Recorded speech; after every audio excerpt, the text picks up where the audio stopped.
Feeling good. Welcome to our discussion on the importance of sex education in India. Today, we address why sex education matters, India's hesitancy to embrace it, the age when sexual feelings typically emerge, and the pros and cons of comprehensive sex education. Sex education promotes healthy relationships, consent, and well-being, providing accurate information on sexual and reproductive health. India's hesitation stems from cultural taboos, but it's crucial to overcome these barriers. Sexual feelings usually emerge during puberty, ages 10-14, highlighting the need for age-appropriate education. Comprehensive sex education has benefits such as reducing risks and promoting responsible behavior, despite concerns that it may encourage early sexual activity. Sexual feelings. Cognitive markers of sexual desire emerge during early puberty, including identifiable sexual thoughts and sexual attractions. About 25% of young adults report thinking a lot about sex, as 11 to 12-year-olds, both boys and girls. Larson and Sweden, 2002. It's normal to think about sex, often or only once in a while. As we go through puberty, hormones affect our bodies and emotions in new ways. This makes us curious about sex, and more likely to have sexual thoughts and feelings. Oxytocin and vasopressin. Oxytocin is released at orgasm and is associated with both sexual pleasure and the formation of emotional bonds. Based on the pleasure model of sexual motivation, the increased sexual pleasure that occurs following oxytocin release may encourage motivation to engage in future sexual activities. Lack of sex education in India. Public discussion of topics of sex or sex-related issue is widely considered taboo within the Indian society, therefore, acts as a barrier to the delivery of adequate and effective sexual education to Indian adolescents. Why is sex or sexuality education in Indian schools still a taboo? It has often been observed that there is lack of awareness not only with regard to homosexuality, but also menstruation. In spite of having discussions around teenage pregnancy, there is also a lack of awareness around safe sex. Dear reader, this article is free to read and it will remain free, but it isn't free to produce. If you want to support the work that goes behind publishing high-quality feminist media content, please consider becoming a FII member. Thank you. Sex education can be defined as programs offering information on sexuality and contraception. This also encompasses the gender identity, consent and awareness about sexual abuse. It aims to develop awareness around sexual health. Prior the feminist phrase came into being, the personal is political, sex education was thoroughly considered to be personal matter. It is during 1960s in the West, when sex education's political aspects have been provided consideration. But the dominant issue in the debate has been, are the social mores and particularly the sexual mores either to be inculcated by schools or families? Sex education is again designed in a way to enlighten child about the birth processes. As Angala M. Salas has argued, in reality most sex education occurs outside the classroom. It is also with the acknowledgement of the growing child sexual abuse. Sex education is thereby given importance in bits and pieces. Again, the milieu under which the students are socialized is heterosexist in nature. It is often considered that these educative values would necessarily lead to identity formation and affect the behavioral patterns. It has been viewed that excessive openness towards simply knowing about same-sex relationships, especially when these relationships are presented in a positive way, can make child more likely to become homosexual. School is not considered to be the ideal place where much concern should be provided to the idea of homosexuality. Reports. Children are curious about sex and sexuality as there is always a sense of hush-hush around such topics. Freud suggests that it creates within them a fundamental conflict which he calls the ideals of education. Children want to know about sexuality, but the grown-ups tell them they need to know about something else. In India, from the late 1980s, growing awareness about the AIDS epidemic made it increasingly legitimate to talk of sex outside the realm of law, demography and medicine, and not only as violence against women or in terms of population control. Autonomous women's groups from the late 1970s had started with a discussion on sexuality, including lesbian sexuality. But however, AIDS awareness helped to produce a critical understanding in the public sphere. In India, while talking about sex education, much emphasis is given on teenage pregnancy and HIV/AIDS infection. It has often been observed that there is lack of awareness not only with regard to homosexuality, but also menstruation. In spite of having discussions around teenage pregnancy, there is also a lack of awareness around safe sex. Despite the current growing awareness around child sexual abuse, there are still very little attempts taken by schools to incorporate the understanding of difference between the non-sexual and sexual touch.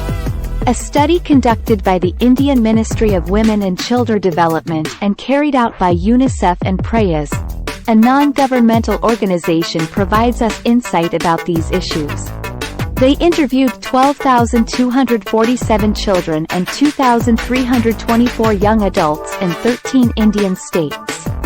The study revealed that a shocking 53% of children between the ages of 5 and 12 have been sexually abused. Most often, this abuse was perpetrated by parents, legal guardians or close members of the family. Further, the study disturbingly notes that more than half of all these cases of sexual abuse and rape go unreported. 2005, Central Board Secondary Education, CBSE, issued a circular, introducing a program called the Adolescents Reproductive and Sexual Health Education ASRH project. The central government released it in 2006. Though it was incorporated by few states, however, they adopted the project with variations according to what they considered to be important. A report on sexuality education in India by the Youth Coalition for Sexual and Reproductive Rights, an international organization, noted that most schools, private and public affiliated state boards of secondary education don't have any form of sexuality education in their curriculum. The Government of India initiated Adolescent Education Program, AEP, in 2007 in collaboration with National AIDS Control Organization, NACO, and United Nations Children's Fund, UNICEF. According to MHRD, this was an important initiative that aimed to empower young people with accurate, age-appropriate and culturally relevant information, promote healthy attitudes and develop skills to enable them to respond to real-life situations in positive ways. However, although this program covers issues such as body image, violence and abuse, gender and sexuality and STIs, substance abuse, especially drugs and other unhealthy attitudes, the notion of consent and attraction was neither introduced nor incorporated in this program. The program was not implemented and was banned by 12 Indian state governments as the program's content was considered to be inappropriate. Taboo within the premise of the school, especially in presence of authority. In most schools, there is a complete lack of proper dialogue around sexuality education. Even if there are certain attempts of initiating conversations, it did not cross the line beyond menstrual hygiene. Even if there is conversation around sexuality between teachers and students, it takes place very informally. The context of elementary education, following the National Curriculum Framework, NGF, 2005 guidelines, states have consciously taken a decision to establish gender as critical marker of transformation through increasing visual representation of girls and facilitating role reversal.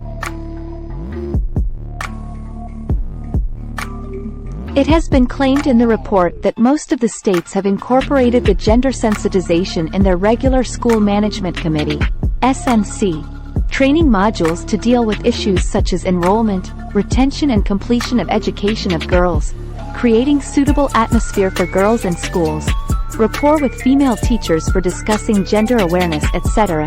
Training of teachers on gender-related issues are organized in the states specifically for orientation on gender issues faced by adolescent girls in particular.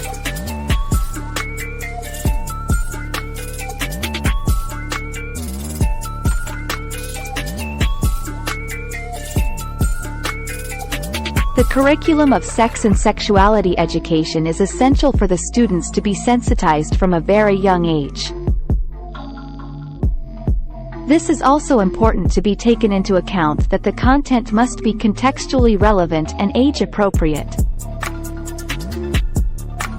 The unreliable sources of information on these topics may act extremely harmful for the growth of the individuals as well as for the boasting of self-esteem and confidence. Also read, "It's 2020. Why are we still so afraid to talk about sex and sexuality?" However, even in the component to be included as a part of sex education, the discourse of attraction has often been rendered invisible. This also emphasizes on the importance of introduction of an inclusive pedagogy which shall challenge the compulsory heterosexual understanding. Such an initiative shall also help to start a dialogue around policing in schools in the name of gender and sexuality both by peers and authority. This shall help to create a sense of empathy and sensitivity amongst the schoolgoers so that they can look beyond the envelope of social stigma by conquering hope and escaping fear.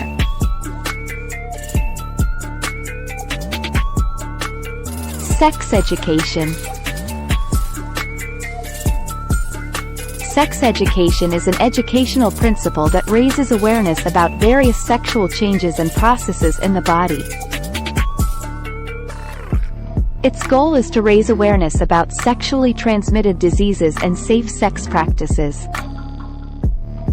Sex education is essential in schools because it informs students about reproductive health, related organs, adolescence, and sexually transmitted diseases. It also raises awareness in order to protect people from misconceptions about various sex-related issues. Reasons for sex education. Sexually transmitted diseases. It raises student awareness of sexually transmitted diseases and their prevention. Sexually transmitted diseases are those that spread through sexual contact with infected people. Students can be made aware of the various types of STDs and how they are caused by introducing sex education in schools. The use of condoms can help to prevent STDs. Awareness of various myths. Several myths surround sexual intercourse and menstruation, particularly in our country. This is due to a lack of sex education at a young age. Introducing sex education as a subject will assist students in comprehending the science of the entire process as well as the reasoning behind it. It will instill in students a scientific mindset about the process, making them immune to myths. Abuse of children. Child abuse can be reduced with sex education. This is because many abused children are unaware of what is happening to them. Educating them properly will make them aware of the good and bad touches, potentially leading to a significant reduction in child abuse cases. Body awareness. Sex education raises awareness of the body and the changes that occur during puberty. Many parents have difficulty explaining it to their children and frequently skip it. As a result, sex education can benefit both parents and children. References: Policies and Programs on Adolescent Education, Shodh Ganga. Sexuality in School, The Limits of Education, by Jen Gilbert. Adolescent Sex Education in India, Current Perspective NCBI NIH, 2015. Live Mint.